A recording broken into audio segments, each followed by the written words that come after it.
नमस्कार, आप देख रहे हैं खबर उत्तराखंड। मैं हूं आपके साथ तन्वी। रुक करते हैं खबरों का, लेकिन उससे पहले एक नजर डालते हैं इस वक्त की हेडलाइंस पर। उत्तराखंड में 16 जनवरी से शुरू होंगी प्रयोगात्मक परीक्षाएं, शिक्षकों का किया जा रहा चयन। नैनीताल जिला पंचायत अध्यक्ष व उपाध्यक्ष चुनाव बवाल मामला, कल राज्य सरकार ने पेश की थी दलील, आज नैनीताल हाईकोर्ट में होगी सुनवाई। सुशासन दिवस को पखवाड़े के रूप में मनाएगी भाजपा, पूर्व प्रधानमंत्री भारत रत्न अटल बिहारी वाजपेयी की 101वीं जयंती उत्सव के रूप में मनाने की तैयारी। 2316 बेसिक शिक्षकों के दस्तावेजों की होगी जांच, यूपी से डीएलएड करने वाले शिक्षकों पर संदेह। 2 चुनाव के बावजूद 35 ग्राम पंचायतें प्रधान विहीन, उत्तराखंड के 12 जिलों के विकास कार्यों पर असर, गांव में काम रुका। हरिद्वार ऋषिकेश में छाया घना कोहरा, अचानक बढ़ी ठंड, अगले 1 हफ्ते खराब रहेगा मौसम।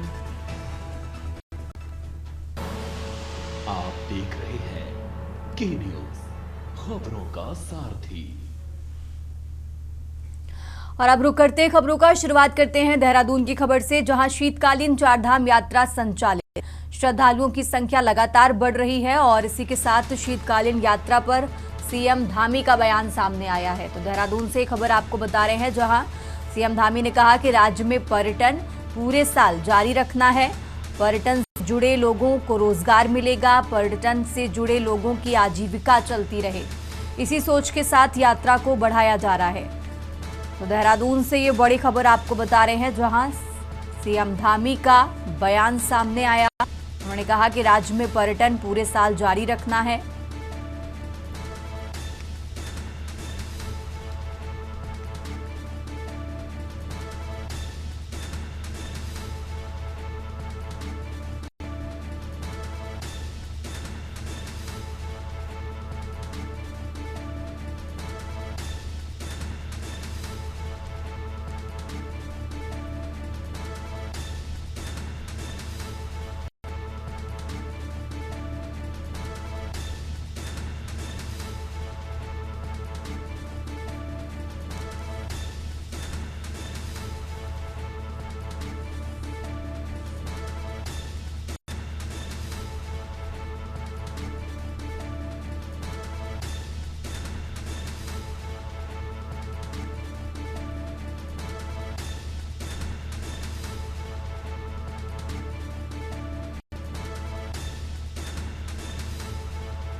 तो शीतकालीन चारधाम यात्रा संचालित, देहरादून से खबर आपको बता रहे हैं। शीतकालीन यात्रा पर सीएम धामी बोले, राज्य में पर्यटन पूरे साल जारी रखना है। सीएम धामी का ये बयान सामने आया है। देहरादून से खबर आपको बता रहे हैं। सीएम धामी ने कहा कि राज्य में पर्यटन पूरे साल जारी रखना है।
और अब आगे बढ़ते खबरों में, खबर डोईवाला से है, जहां डोईवाला में कोहरे का कहर जारी है। सूखी ठंड से बीमार हो रहे लोग।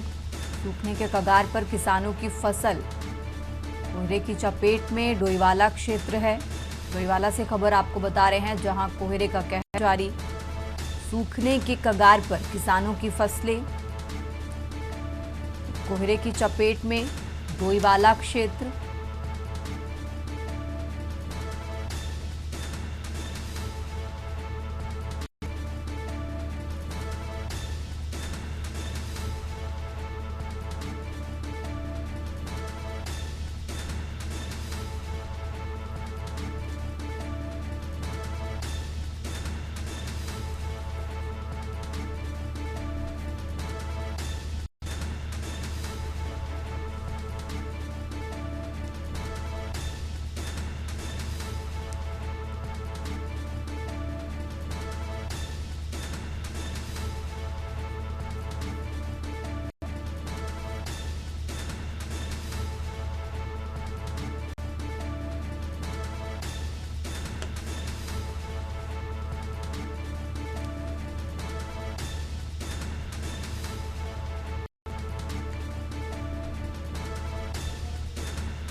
आगे बढ़ते हैं। खबर डोईवाला से है, जहां देहरादून हवाई अड्डे पर कोहरे की मार।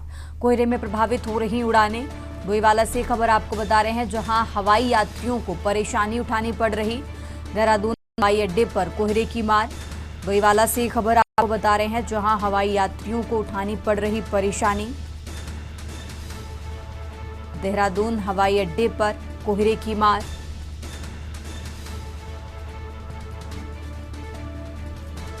देहरादून हवाई अड्डे पर कोहरे की मार। डोईवाला से खबर आपको बता रहे हैं, जहां देहरादून हवाई अड्डे पर कोहरे की मार। हवाई यात्रियों को परेशानी उठानी पड़ रही। कोहरे की वजह से उड़ानें रद्द की जा रही। तो डोईवाला से खबर आपको बता रहे हैं।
आगे बढ़ते हैं खबरों में। खबर देहरादून से है, जहां नववर्ष व अन्य त्योहारों को देखते हुए आमजन की सुरक्षा सुनिश्चित करने के लिए दून पुलिस द्वारा नगर व देहात क्षेत्रों में सघन चेकिंग अभियान चलाया जा रहा है।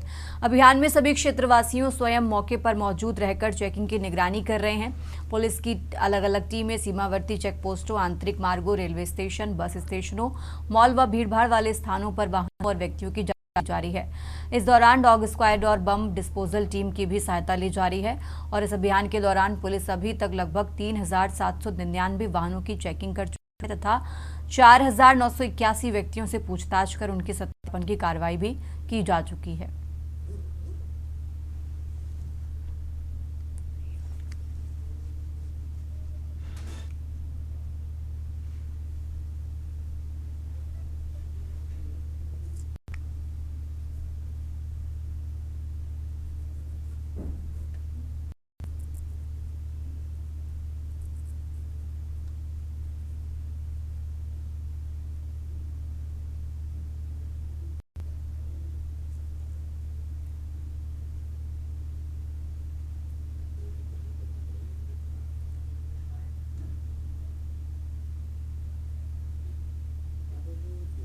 ये नववर्ष के दृष्टिगत और साथ ही जो आने वाले हमारे त्यौहार हैं, क्रिसमस है और साथ ही साथ जो अन्य त्यौहार हैं, तो इसके दृष्टिगत देहरादून पुलिस के द्वारा एक सघन चेकिंग अभियान जो है हमारे जो अंतर्राज्यीय बॉर्डर हैं, अंतर जनपदीय बॉर्डर हैं, तो वहाँ पे भारी मात्रा में पुलिस बल को तैनात कर एक संदिग्ध व्यक्ति, संदिग्ध वाहन, उनके विरुद्ध एक सघन चेकिंग अभियान चलाया जा रहा है और ये अभियान हमारा लगातार चल रहा है। इसमें सरप्राइज एलिमेंट रहता है और इसको दिन है, रात्रि है, किसी भी समय इसमें जो है इसको चलाया जाता है।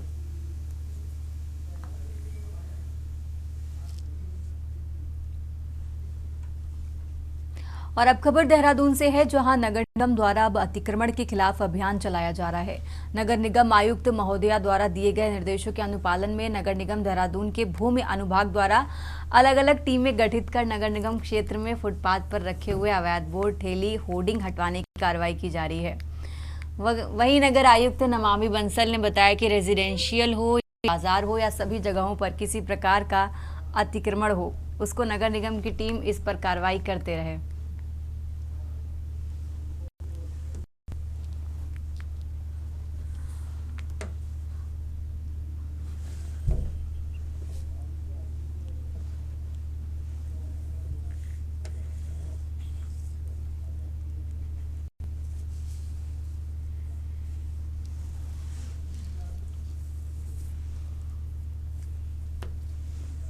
जो अतिक्रमण देखा जाता है स्पेशली रेजिडेंशियल और इनर स्ट्रीट्स में, जो कि स्ट्रीट्स नैरो भी हैं, वहाँ पर अक्सर या तो नाली होती नहीं है या नाली है तो उसमें कोई रैंप या कोई स्लैब टाइप का बना करके उसको बाधित कर दिया जाता है। इस प्रकार के भी सभी अतिक्रमण को लेकर के समय समय पर नगर निगम की टीम जाती रही है, विरोध का भी कई बार सामना करना पड़ता है। इसीलिए मैं पुलिस बल अब इस को किया जा रहा है और नगर निगम की टीम और पुलिस टीम के साथ में संयुक्त रूप से अतिक्रमण के विरुद्ध लगातार अब कार्रवाई और अभियान चलाया जा रहा है।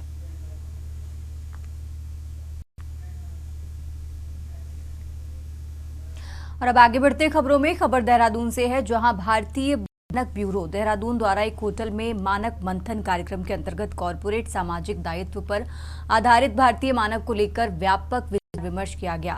कार्यक्रम के मुख्य अतिथि विधायक विनोद चमोली ने CSR को सतत विकास और सामाजिक उत्तरदायित्व का सशक्त माध्यम बताया। इंडस्ट्री एसोसिएशन ऑफ उत्तराखंड के अध्यक्ष पंकज गुप्ता ने उद्योगों के इस मानक के लाभों पर प्रकाश डाला और इसी के साथ BIS देहरादून के निदेशक सौरभ तिवारी सहित विशेषज्ञों ने मानकीकरण और प्रमाणन की उपयोगिता बताई।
और अब खबर देहरादून से है, जहां ग्राम्य विकास मंत्री गणेश जोशी ने अपने कैंप कार्यालय में प्रधानमंत्री ग्राम सड़क योजना से संबंधित कार्यों की समीक्षा की है। उन्होंने अधिकारियों को 1700 करोड़ रुपए की लागत से स्वीकृत 184 ग्राम सड़कों के निर्माण से जुड़ी औपचारिकताएं शीघ्र पूरी कर काम प्रारंभ करने के निर्देश दिए। मंत्री ने क्षतिग्रस्त सड़कों की मरम्मत, लंबित भूमि मुआवजा मामलों के निस्तारण तथा सभी कामों समयबद्ध और गुणवत्तापूर्ण ढंग से पूरा करने पर जोर दिया। बैठक में बताया गया कि PMGSY फेज 3 के तहत 212 सड़कों का निर्माण पूरा हो चुका है।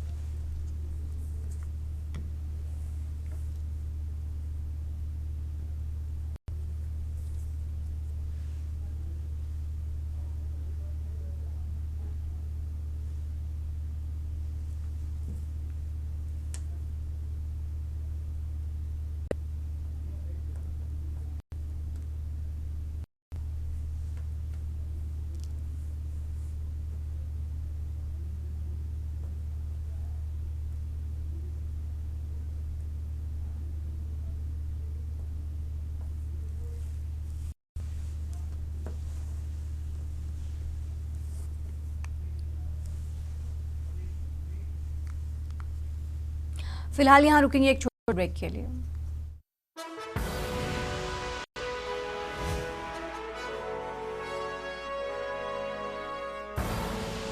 आप देख रहे हैं के न्यूज खबरों का।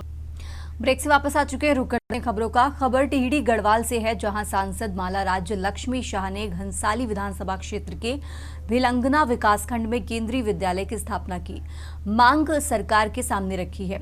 इस संबंध में उन्होंने केंद्रीय शिक्षा मंत्री धर्मेंद्र प्रधान से भेंट कर क्षेत्र के शैक्षिक आवश्यकताओं और भौगोलिक दुर्लभता से अवगत कराया। सांसद ने दूरस्थ ग्रामीण क्षेत्रों के विद्यार्थियों को गुणवत्तापूर्ण शिक्षा उपलब्ध कराने की आवश्यकता पर भी जोर दिया है।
और अब खबर हरिद्वार से है, जहां उत्तराखंड में जेल सुधारों और कैदियों के पुनर्वास की दिशा में सरकार ने एक ऐतिहासिक कदम उठाया है।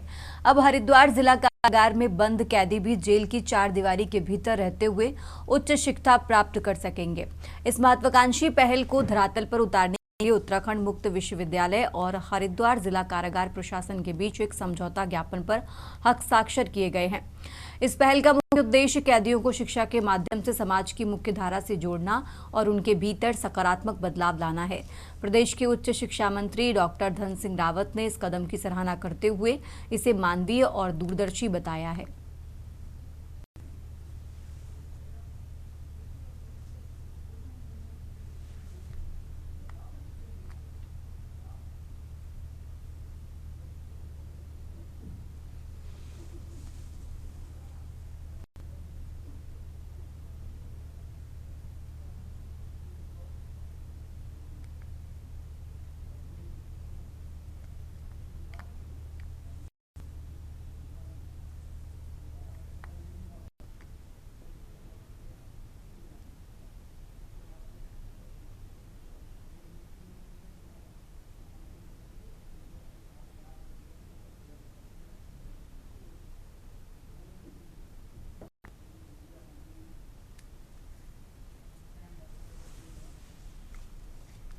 और अब खबर डोईवाला से है, जहां मसूरी देहरादून विकास प्राधिकरण ने अवैध निर्माण एवं बिना स्वीकृति संचालित धार्मिक गतिविधियों के विरुद्ध सख्त कदम उठाते हुए ग्राम गड्डोगल तथा थाना तहसील डोईवाला में बिना अनुमति संचालित मस्जिद को सील किया है।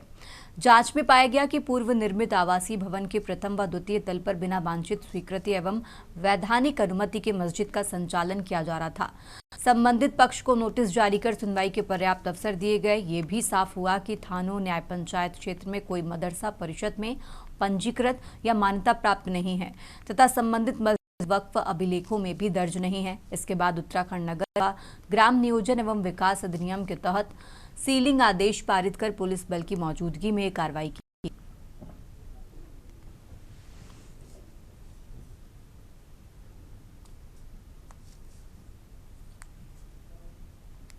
सरकारें चल रही हैं, उन्होंने जो एक विषाक्त माहौल तैयार करके उनके दिमागों के अंदर घुसा रखा है, मन के अंदर घुसा।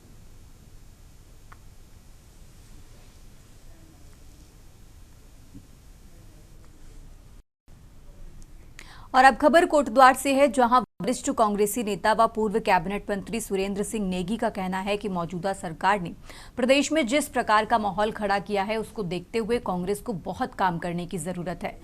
सुरेंद्र सिंह नेगी ने कहा कि कांग्रेस की केंद्रीय आलाकमान ने उत्तराखंड में जिन नेताओं को अहम जिम्मेदारी दी है उन सभी को साथ लेकर चलना होगा, तभी कांग्रेस सत्ता में वापसी कर सकती है।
उन्होंने जो विषाक्त माहौल तैयार करके उनके दिमागों के अंदर घुसा रखा है, मन के अंदर घुसा रखा है, पहले उसको बाहर निकालने की आवश्यकता होगी और उनको ये एहसास दिलाना होगा कि हमारे वो साल, इनके ये 11 साल में कहाँ पर हम थे, कहाँ पर है। जो कुछ योजनाएं हम लोगों ने स्वीकृत करवाई थी रोक दी गई है या उनको डाइवर्ट करने का प्रयास किया जा रहा है। तो ये कह सकते हैं कि ये हमारे लिए चुनौती का एक समय है और हर व्यक्ति को, हर पदाधिकारी को, जिन लोगों को भी जिम्मेदारियां दी गई है उनको बहुत बहुत बहुत काम करना होगा। खबर उत्तराखंड में फिलहाल इतना ही। आप देखते रहिए के न्यूज इंडिया।